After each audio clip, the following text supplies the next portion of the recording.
semuanya di luar yang sedang cerah ceria, agak anginnya gede banget ya, agak terik, tapi mudah-mudahan hati kita selalu adem. Saya Karo, siapa menemani Anda di acara Rumpi No Secret. Nah, Daniel yang menemani kita hari ini, dia matching sekali sama backdropnya.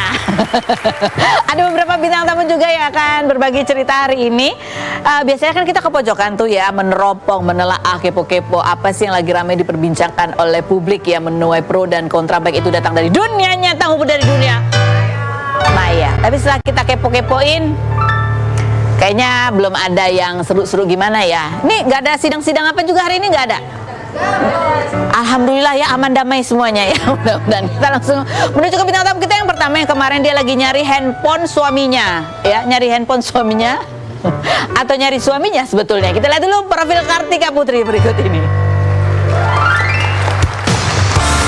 Kartika Putri, artis sekaligus presenter kelahiran 1991 ini menikah dengan Habib Usman bin Yahya pada 2018 dan dikaruniai dua anak, yaitu Kalisa Agnia Bahira dan Hadijah Haliah Basira. Perempuan yang dekat dengan tiga anak Habib dari pernikahan sebelumnya ini menjadi sorotan karena memakai tas senilai 700 juta, pernah menghabiskan 17 juta untuk belanja bulanan sebanyak 18 troli, serta mengaku mengganti handuknya setiap hari. Hingga netizen membandingkan kekayaan sang suami dengan Ustadz Somad dan April Jasmine yang memiliki rumah seluas 5.000 meter. 7 Januari kemarin, ia memposting chatnya dengan sang suami dan mengaku khawatir handphone suaminya hilang karena tidak membalas saat di chat, padahal saat di rumah selalu memegang handphone.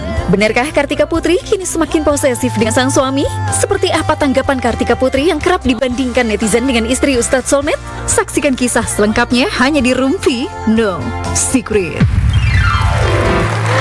Oke, baik, kita sudah bersama dengan Kartika Putri. Ini ada kita yang pertama. Ini kan kemarin putrinya ya ke sekolah di Yaman kan. Kemarin juga ada ngebon di sana. Ini pasti sebagai orang tua itu deg-degannya luar biasa ya dengar berita itu. Aku sih langsung minta Habib bawa anak balik gitu. Terus alhamdulillah pas banget berita itu keluar, hari itu juga jatahnya IP untuk video call. Karena kan video call itu 5 minggu sekali kan.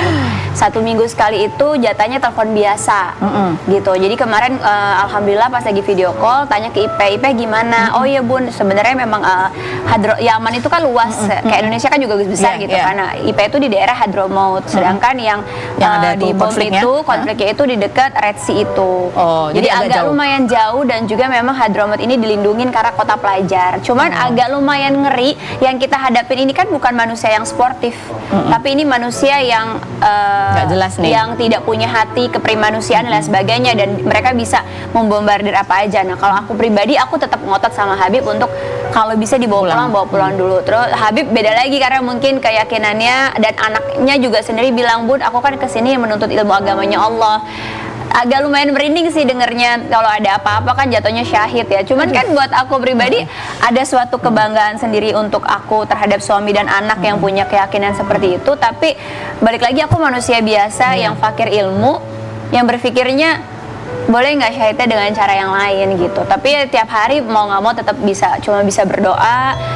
Mudah-mudahan orang-orang zolim ini cepat terbuka mata hatinya gitu. Karena yang aku lihat kan kayak di Gaza aja, mereka nggak pandang bulu untuk mana yang diserang, mana yang nggak boleh, akhirnya semua boleh gitu. Tapi kalau memang kondusif, ya kan banyak juga alhamdulillah kerabat, saudara yang mau berangkat ke Tarim dan lain sebagainya. Makanya aku terus ngelihat perkembangannya dulu gitu. Oh, dari pemerintah Indonesia sendiri ada himbauan nggak ini untuk yang warga? Nggak ada sih, karena banyak juga warga negara Indonesia yang masih bisa berangkat ke Tarim gitu, masih terbuka luas banget. Jadi masih bisa ke sana juga ya. Jadi nggak gitu, masih dianggap kondusif, tidak perlu harus ada dipulangkan. Iya, tapi kan aku pernah di kondisi waktu aku nganter IP pertama kali itu kan lewat Aden yang memang bandaranya baru seminggu yang lalu dibom. Nah itu yang bikin aku trauma banget kan, ngelihat kondisi yang memang masih porak-poranda gitu. Iya, yang buat kita kayak wow, kayak lumayan apa ya, jantung ke perut gitu. Tapi ya itu cuma bisa berdoa. Tapi Habib juga kan pasti kalau seandainya memang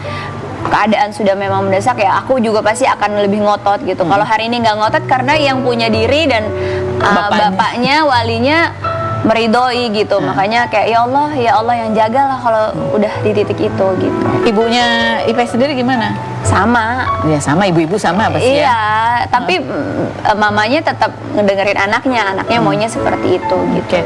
Nah, ya terus kan ini kan 5 minggu sekali ya video Iya. call, itu kan juga Dan makin bikin was-was ya. bulan depan karena masuk bulan dekat bulan Ramadan malah nggak Lebih. ada video call biar dia fokus untuk ibadah. Iya, makanya aku ya alhamdulillah kan, tapi ada kakak adiknya Habib di Oh, iya. sana, omnya, jadi Ya, kita bisa dititipin terus ya. dititipin. Bisa memberi kabar Banyak gitu ya. ustazah juga di sana yang bolak-balik dari Indonesia ke sana, jadi bisa aku kepo-kepoin gitu. Iya, ini kan emang kebetulan susah ya, 5 minggu sekali baru bisa Iya. video call. Nah ini yang lebih meresahkan lagi, ada handphone bisa menjawab WhatsApp gitu ya Nggak dengan cepat, dijawab. tapi nggak dijawab. Ya, iya. Diposisikan Kartika Putri, coba Kartika Putri mencari handphonenya Habib. Masih Bapak izin Pak Habib, saya boleh telepon nggak? Cuma mastiin handphone Bapak tidak hilang, sayang. Tolong yang nemu HP suami saya pulangin ya. Ini istrinya Sangar, alumni sabuk hitam karate dan pemain kuda lumping makan beling. Orang sampai ngeliatin jamnya, berapa lama tuh nggak dijawab, sampai emosi banget. Aduh, assalamualaikum, tolong yang ketemu handphonenya Habib segera kembalikan. Ciri-ciri ada foto Habib dan sosok wanita galak, sebaiknya dikembalikan sebelum wanita di foto tersebut ngamuk. Terakhir ngamuk bongkar pagar rumah. Tapi udah ketemu ya, handphonenya udah ketemu. Nggak lama kemudian jadi ceritanya gini, Habib itu kan pergi dari pagi dari Islam Itu Indah, live taping, terus nggak pulang-pulang sampai itu jam berapa malam tuh. Oh iya, Sampai malam. Nah, share Habib itu masya Allahnya setiap kali pergi selalu share live lokasi. Jadi aku tahu di mana kan. Nah, terus yang terakhir itu biasanya kalau Habib ngajar pun, aku telepon beliau suka dipencet, jadi aku bisa dengerin ceramahnya beliau juga. Nah, itu udah 8 jam live lokasinya udah mati. Aku telepon nggak diangkat. Terus tumben ceramah nggak nelfon aku juga. Ya kan kita daripada pulang-pulang bawa temen ya kan, mendingin kita mencegah daripada mengobatin gitu. Siapa yang pulang buat temen maksudnya? Khawatir aja. Oh, iya. Ya kan? jadi aku akhirnya telepon nih nggak diangkat, terus kenapa nggak diangkat? Aku bilang izin Pak Habib. Kalau aku udah bilang Pak Habib tuh pasti udah marah, udah keluar tanduknya. Oke. Udah kumat nih gitu. Biasanya kalau WA gitu, izin Bib, bininya makan beling nih gitu. Nah ini kok nggak ada juga, kok nggak dibalas juga, terus akhirnya ya udah aku WA gitu. Dan aku sebel lagi udah di WA gitu, biasanya cepet juga kan balas gak balas juga. Akhirnya aku iseng aja posting di Instagram. Terus? Maksudnya pasti jamaahnya lihat. Bener aja pas pengajian jamaahnya pada datang, Habib handphonenya ada ketemu, Habib handphonenya gimana? Akhirnya Habib telepon sambil ketawa-tawa. Sayang maaf ya baru baca handphonenya nggak hilang. Yang bilang hilang juga siapa? Yang hilang orangnya, bukan handphonenya. Tapi alhamdulillah ya, kalau banyak yang kenal itu banyak CCTV ya kan. Iya, untungnya. Ya tapi kan namanya kecolong mah bisa aja Kak. Amin. Iya. Ya mudah-mudahan nggak ada apa-apa ya. Kan orang juga kalau mau deketin Habib udah mundur duluan. Handphonenya baru nggak ada kabar aja udah rame begini gitu. Udah tahu kan makan beling lagi ya. Iya. Nggak, tapi sebenarnya kalau boleh tahu ya, ibu telepon Habib itu mau ngomong apa sih sebenarnya waktu itu? Waktu itu loh. Cari nama anaknya yang bontot. Oh alasan Beneran, aja. anaknya yang bontot itu kalau tidur nyarinya aba, bip, gitu. Oh, Ini terus beneran. Jadi kalau nggak ketemu si Khadijah Habibnya? itu kalau nggak ada Habib dia keliling rumah nyari abahnya. Ba, bip, bip, dan dia nggak akan mau tidur. lucu banget. Dia nggak akan mau tidur Kak. Serius? Dia nggak akan mau tidur. Tapi kalau dia udah ketemu bapaknya, di saat dia aus pun ditawarin susu, ASI, dia nggak akan mau. Bahu bapaknya dia udah cocok gitu. Ya nggak apa-apa lah, kan banyak berarti ada banyak kerjaannya. Iya Habib, alhamdulillah. banyak tugasnya. Ya tapi kan bini juga sama anak jangan dianggurin mulu. Tahu dah, Iya. terus Habib ntar ada laba-laba lagi. Terus pulang gimana? Terus Habib pulang ketawa-tawa ngakak terus. Pokoknya kalau Habib udah lewat dari jam 10 belum pulang atau udah pergi dari rumah menurut aku udah terlalu lama, daripada kita usir kan kualat nih bini. Jadi aku udah langsung kumat tuh. Biasanya udah WA, Bib pulang nih buruan nih gitu. Bininya udah ini ada aja gitu sebenarnya. Tapi dibukain pintu kan? Bukain kualat kalau enggak. Coba sekalian nunggu amplop juga. Oh iya benar. Salah ya. Benar. Komentar netizen coba kita baca, bunyinya adalah efek suami susah dihubungi ya Mbak. Lanjut berikutnya. Banyak yang relate kayaknya ya. Iya, gitu. banyak yang udah tahu kalau aku memang bercanda terus kan. Lagi yang lain lagi ada kok? Padahal cuma 9 menit doang, nggak dibalasnya. Orang lihatnya itu cuma 9 menit aja. Lagi lanjut. Sebenarnya, wah, Indra Bekti mencoba membuat percakapan imajiner ya. Sebenarnya aku lihat HP-nya, tapi aku takut pagar rumahku dibongkar. Terus aku bilang minimal suruh Habib WA aku pakai handphone muka. Oh, ada dia juga, dia satu Iya. acara ya. Tuh, ini senasib nih kayaknya. Ini susah Tino. Betino maksudnya oh, cewek Betino Palembang. Kalau udah ngamuk terakhir ngamuk renovasi rumah dia. Mudah-mudahan ketemu ya Bu gitu. Udah tahu sih kalau Habib bininya agak kurang. Yang berikutnya ada lagi komentarnya. Oh, ini Tika Ramlan, ini beneran hilang Iya apa dia gimana BDM sih? juga. Yang WA aku juga banyak gitu. Dan yang ngedatengin Habib pas acara juga banyak. Sampai ada wartawan juga yang Habib gimana handphone dia ketemu belum gitu. Terus kemudian Habib ada di dalam masjid mau diumumin gitu. Terus kata Habib enggak emang bini aneh begitu gitu. Tapi Habib gak marah ya? Habib, alhamdulillah aku nikah udah berapa tahun belum pernah ngeliat beliau marah. Jangan sampai. Jangan sampai. Tapi kalau negur gimana caranya biasanya kalau ada apa-apa gitu ngomongnya gimana? Kalau kayak gini ya, sayang ada-ada aja semua orang panik, bikin orang panik, udah gitu doang. Oh, udah gitu. Udah. Kalau kamu marahnya gimana? Itu kan bercanda tuh. Beb, gitu. Oh, Udah itu tuh beda. bercanda apa marah tuh? Bercandanya aku sama Habib kayak kalau aku yang dulu mungkin bercanda marahnya beda kan kayak Oh. wah gitu. Oh. Nah sekarang karena udah malu sama adabnya suami, jadi marahnya kayak gitu kayak ini udah Bercanda unjuk rasa nih dibawa serius, nggak dibawa bercanda. Karena juga sebenarnya kan Habib juga pergi kan selalu sama anak-anak majelisnya. Oh iya. Gitu. Sebenarnya kangen aja sih Kak. Perempuan kan kalau bahasanya kangen kan ngadi-ngadi kan. Iya. Kan agak geli kalau sayang kangen Iya, gitu iya, kan. iya, Dia iya. juga bacanya geli juga kali. Iya. Tapi dengan ada yang kayak gini sebenarnya maksud tujuannya kayak Iya. pulang yuk. Iya, jadi kangennya disampaikan oleh seluruh ininya ya. Hiburan buat orang banyak juga ya. Oke, berarti kita ngobrol lagi sama Kartika Putri. Yang berikut ini ada Ustadz Riza Muhammad yang kemarin baru update. Ya dulu waktu pandemi sempat ada kabar kan susah, banyak kesulitan gitu sampai bayar listrik aja juga jadi berita gitu ya. Tapi sekarang alhamdulillah ini bangun rumah baru. Rezeki ya, Allah yang jamin. Iya. Alhamdulillah. Ditaksir harganya sampai miliaran rupiah Masya Allah. sebagai hadiah untuk ulang tahun istrinya. Masya Allah. Kita lihat dulu profilnya berikut ini. Keren ya? Riza Muhammad, penceramah sekaligus artis kelahiran 1979 yang pernah membintangi sinetron Pesantren Rock and Roll pada 2013 ini menikah dengan artis bernama Indri Giana pada 2014 dan dikaruniai 2 anak perempuan bernama Zulaika dan Nabila serta 2 anak laki-laki kembar bernama Ali dan Alif. Pria yang pernah dikabarkan bangkrut hingga didatangi PLN karena menunggak pembayaran listrik ini di anniversary pernikahan ke-10 bulan Maret nanti sudah menyiapkan kado untuk sang istri berupa rumah mewah yang masih dalam proses pembangunan dengan budget miliaran rupiah. 31 Desember kemarin, Ustadz Riza memposting video bersama istrinya dengan caption, "Kalau nanti aku pergi duluan, aku cuma mau bilang betapa besar cintaku padamu. Tiada wanita lain yang menenangkan jiwa dan hatiku selain dirimu." Bagaimana tanggapan Ustadz Riza tentang netizen yang menghujat beberapa ustadz yang dinilai suka pamer harta? Dan benarkah Ustadz Riza tengah meminta sang istri program hamil lagi? Saksikan kisah selengkapnya hanya di Rumpi No Secret. Oke, baik, kita sudah bersama dengan Ustadz Riza. Assalamualaikum Ustadz. Waalaikumsalam Mbak Fer. Nah ini kita Mbak baca Kartika. kemarin beritanya ya, ikut senang ya, sama juga ikut teringat di masa-masa kemarin pandemi susah banget gitu kayaknya ya. Masya Allah. Dihadiahkan rumah mewah untuk anniversary ke-10. Ustadz Riza habiskan dana miliaran rupiah. Kenapa aku bacanya tadi 10 miliar ya? Amin. Yang ke-10. Oh yang ke-10, rumah yang ke-10 juga nih. Mana aku masih lama lagi 10-nya. Jadi apa terakhir anniversary dikasih apa? Apa? Kamu anniversary terakhir dikasih kado apa? Sama Habib lontong sama ketupat. Iya gimana Ustaz? Ini Iya. bangun dari kapan sih? Sebenarnya kemarin pas 1 Mei hari ultah saya yang ke-44. Tahun lalu ya? Ya, saya udah peletakan batu pertama. Sebenarnya ini bukan sebuah flexing atau pamer ya, tapi ingin menunjukkan kepada para suami untuk menjalankan surat An-Nisa ayat 19. Wa ashiruhunna bil ma'ruf. Perlakukan pasangan dan istrimu dengan sangat baik. Nah, ini titik berat buat para suami agar apa? Mengelola rumah tangga harus dimulai dari seorang imam, di mana memperlakukan istri dengan sangat baik.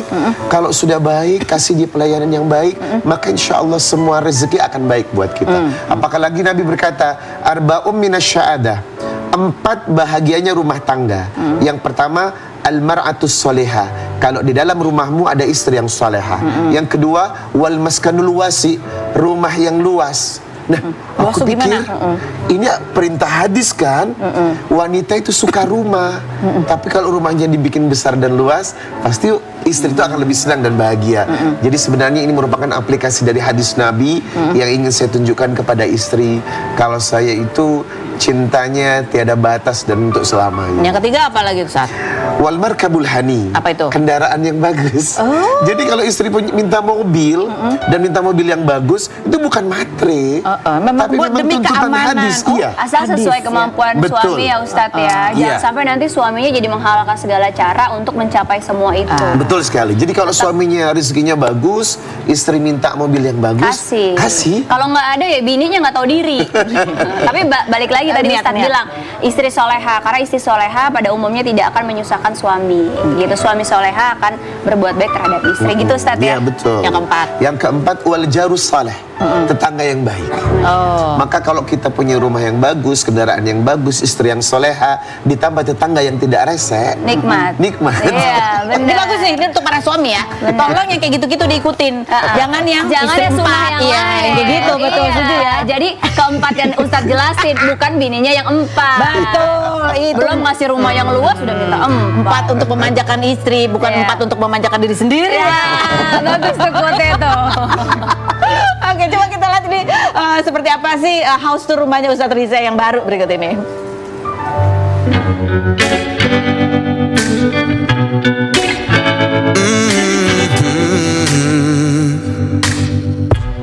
Nanti rumah itu juga akan dibongkar, yang bentuknya mirip seperti ini. Di ruang depan, ini adalah ruang tamu, kan? Ruang keluarga sama ruang makan. Ada kursi makan lah. Di sini dapur. Ini dapur. Ini sliding tangga nih. Kalau mau keluar dari ini kamar. Ini kamar juga. Kedua. Ya ini kamar. Ini kamar Zuleka di situ. Kamar Zuleka di situ. Di sini ada 5 kamar dan 5 kamar mandi, semua kamar mandi dalam. Itu balkon depan. Nah, balkon belakang bisa lihat rumah utama pemirsa. Gitu masih di sekitar-sekitar ya. Tadi Iya, Ustadz juga betul. bilang bahwa setiap anniversary selalu kasih kejutan buat istri. Iya, karena yang fitrahnya perempuan itu suka surprise. Ke hadiah. Nggak usah yang mahal lah. Yang penting bentuk perhatian. Sekedar tadi makan lontong, makan mie ayam. Apalagi kalau surprise-nya betul-betul berarti. Masya Allah, menambah wanita itu semakin bahagia. Kalau secara psikologis perempuan bahagia, pasti rumah tangga kita akan bahagia. Karena ada 3 doa perempuan yang tidak tertolak oleh langit. Yang pertama doa ibu kepada anaknya, doa istri kepada suaminya, doa anak perempuan untuk ayahnya. 3 ini kalau kita manjakan, senangkan, pasti dah suami itu pasti rezekinya bagus. Nah, Habib juga gitu. Alhamdulillah. Alhamdulillah kalau Habib tuh apapun ya, kadang-kadang kayak hal-hal yang buat aku selama aku gadis pun nggak pernah, kayak aku tuh paling nggak suka tas-tas apa segala macam tuh nggak pernah beli dari gadis, karena aku lebih suka nabung gitu.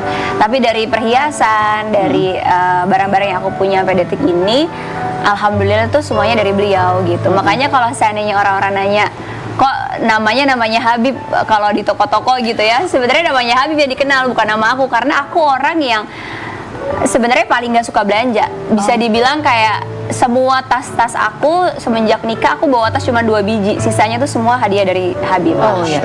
Jadi kalau aku sebut nama Habib dapat diskon nggak tuh? Kan udah langganan berarti di toko ya? Kayaknya 25 dapatnya. Gitu. Jadi ya itu sih, tapi balik lagi kan, aku juga sebagai istri tahu, aku pasti menyarankan suami kayak beli yang ada nilai investasinya atau value-nya, yang kalau makin lama makin mahal. Terus juga aku selalu bilang jangan yang mubazir. Selalu Mirip nanya. dengan istri saya. Iya. Kalau beli sesuatu yang berharga aja, Yang ada buat anak-anak ya. iya, nanti Dan pas lagi kita butuh bisa dijual. Iya, Kalau tapi kayak kemarin masa pandemi ya, Iya. ada yang bisa dijual. Iya. Tapi Ustadz, kan kemarin cerita ya Mas masa pandemi kan susah sampai beberapa karyawan terpaksa harus dirumahkan segala macam. Ini gimana ceritanya sampai bisa tuh akhirnya di tahun ini bisa bangun rumah? Apa ini udah beli dari lama tanahnya? Sebenarnya Kak Ven, kalau karyawan dirumahkan tidak. Karena waktu itu ada dua pilihan, mengorbankan karyawan atau aset. Saya pilih mengorbankan aset, mempertahankan karyawan. Saya jual mobil, jual macam-macam. Nah kalau rumah ini sebenarnya masih di satu lokasi, karena kita kan membeli rumah di atas lahan 2.000 meter. Kebetulan yang terpakai hanya 1.400, yang 600 masih berupa taman. Jadi tanah udah lama nih sebetulnya. Udah lama. Terus sebenarnya Mbak Ven ada hal yang perlu saya sampaikan. Istri kan tinggal sama ibu saya. 10 tahun pernikahan ini saya melihat ternyata mereka saatnya butuh privasi, Mbak Kartika. Iya betul. Kayaknya butuh tempat sendiri-sendiri yang nyaman deh. Makanya sekarang saya mulai tempatkan istri nanti di rumah yang baru. Sunahnya begitu juga Ustadz ya. Sunahnya memang kalau menikah itu nggak boleh ada dua dapur. Salah rumah tangga. Satu dapur. Pokoknya harus lebih baik dipisah. Iya, sekarang saya sudah merencanakan insya Allah mulai rumah ini jadi, kamu pindah ke depan ya, ibu menempati rumah yang lama. Insya Allah biar terjaga privasinya, perasaannya masing-masing. Nah gitu, salah satu tujuannya. Tapi lucunya gini loh, aku tuh suka ngelihat ya, belakangan ini kan banyak ustadz-ustadz yang Masya Allah ya baru punya rumah dan lain sebagainya. Tapi banyak orang yang justru menilai negatif, kok ustadz rumahnya mewah. Nah ini nih yang harus dijelasin ya, bahwa ustadz itu sebenarnya nggak melulu ngajar doang loh. Mereka biasanya kayak ya aku dan suami juga punya bisnis yang ya memang kita jalanin bareng-bareng dan memang kita nggak perlu expose apa gitu ya. Dan mungkin kayak ustadz yang lain-lain juga punya bisnis masing-masing. Dan lucunya lagi kayak kenapa sih seorang ustadz atau pendakwah itu tidak boleh memiliki harta atau kaya? Itu yang buat aku harus diedukasi masyarakat bahwa sebenarnya dalam Islam itu boleh loh kita memiliki kehidupan sesuai dengan kemampuan kita gitu. Jadi bukannya kita mau bermewah-mewah, Allah juga izinin kok selama kita tahu zakat kita keluarkan, sedekah kita keluarkan. Jadi ini yang harus diubah mindsetnya. Kalau seandainya yang flexing itu bukan orang yang ustadz, orang akan oh iya wajar ya dia kaya gitu, dia jualan ini itu. Tapi kalau seorang yang pendakwah malah dinyinyirin, ini buat aku sedih. Nanti jangan sampai, harusnya menjadi kebanggaan ketika ngeliat ustadz-ustadz itu udah pada mapan, berkecukupan. Nanti insya Allah anak-anak kita tuh nggak khawatir untuk menjadi ustadz gitu. Karena banyak kan zaman dulu kan orang bilang, alah lu kalau jadi ustadz paling ngajar ngaji keliling kampung gitu. Nah dengan adanya seperti ini malah buat aku bagus banget. Bagus banget, jadi ngebuat orang bahwa menjadi ustadz itu dakwah di jalan Allah, tapi mereka juga biasanya tetap berbisnis dan rezekinya juga tetap terbuka. Nah kalau mungkin yang dikhawatirkan orang atau kecurigaan orang itu adalah oh ini ustadz kaya berarti dia dakwahnya ini komersil banget, dia harus dibayar sekian bukan ikhlas itu dakwahnya gitu kan. Padahal enggak ya. Dakwah gini, bisnis sendiri ada. Lucunya gini, kalau ustadz pakai tarif itu dipermasalahkan. Tapi kalau orang yang joget-joget, heboh band gitu yang ratusan juta pun tetap dibayar. Iya, dalam konotasi kebanyakan maksiatnya itu yang harus kita bersihkan hati dan pikiran kita. Urusan ustadznya dengan Allah itu biarin mereka sendiri. Oh, kalau dia ngasih harga berarti memang berdakwahnya berbisnis, berarti pahalanya mungkin dikurangin. Itu udah urusan Allah aja gitu sebenarnya. Cuman ini yang memang buat aku agak miris sih gitu. Ada yang bilang juga, ustadz dunia lu. Lah, surat Al-Qasas ayat 77, wa ba'tagi fima atakallahu darul akhirah wa la tansa nasibaka minad dunya. Akhirat dan dunia harus diraih. Jadi kalau memang ustadz dunia lu yang selama hidup di dunia kita butuh dunia dong. Justru kenikmatan itu adalah kita bahagia di dunia, bahagia juga di akhirat. Asal jangan lupa jangan cuma ngejar-ngejar dunia doang. Iya, betul. Asal maaf jangan ngaku-ngaku ustadz untuk mencari keuntungan, menyalahgunakan ilmu agama lalu lari dari syariat. Itu yang memang harus kita bantas gitu. Sama dilihat aja tadi sisi baiknya. Ini tadi kan kata Ustadz Riza adalah memberi contoh pada suami-suami di luar sana untuk 4 hal tadi ya, siapa aja gitu. Contoh 4 hal untuk yang memanjakan istri, rumah tangga bahagia ya. Oke, sekarang kita buka pertanyaan dari netizen. Ustadz Riza, apa sih hukumnya punya banyak tas branded mahal tapi yang dipakai itu aja? Waduh, langsung gitu. Aku nih kayaknya biar nggak rusak, jadi bisa dijual lagi. Kan ada yang bilang katanya kalau nggak dipakai ada nanti hisapnya. Kebetulan memang saya punya istri nggak pernah punya tas branded. Jadi jujur, saya ngejawabnya susah karena jadi istri punyanya apa nih biasanya kalau barang-barang investasi? emas. Emas. Jadi kalau pakai emas logam mulia atau perhiasan itu iya Kak. Tapi kalau tas sampai detik ini demi Allah 10 tahun pernikahan istri belum pernah punya tas branded. Satu pun. Tapi kalau nggak pernah ada yang nggak pernah dipakai disimpan aja karena sayang, takut apa segala Enggak macam. sih, Oh, saya itu dipakai hukumnya aja apa? dia. Mesti hukum. Mubazir ya. Wala tubadzir tabdzira, innal mubadzirina kanu ikhwanasy syayatin. Jadi kalau punya barang jangan nggak dipakai, pakailah, jangan disimpan. Tapi kalau terus. seandainya berniatnya itu menjadi nilai investasi, Ustaz, seandainya kalau dipakai kan cepat rusak tuh, harganya kalau dijual lagi turun ya, scratch aja turun gitu. Tapi Tujuannya dijual kembali untuk investasi. Investasi, iya. Nah itu lain lagi kan ya. Beda lagi, berarti Sebab tergantung innamal amalu kondisinya binniyat. ya, iya. Niatnya kita, kalau memang tas itu ternyata setara dengan emas, bahkan lebih mahal dari emas, untuk bisa diperjualkan kembali ya boleh Iya. aja. Oh, berarti cangkir-cangkir aku loh, salah. aman masih bisa dijual itu. Ya, berikut pertanyaan selanjutnya. Berikut yang kedua pertanyaannya. Oh, Ustadz Risa, apa sih hukumnya kalau suka pamer kekayaan di sosial media? Ini Saya dibahas. senang Setelah yang pertanyaan berikut ini ini, juga nih. jangan kemana-mana, tetap di Rufino.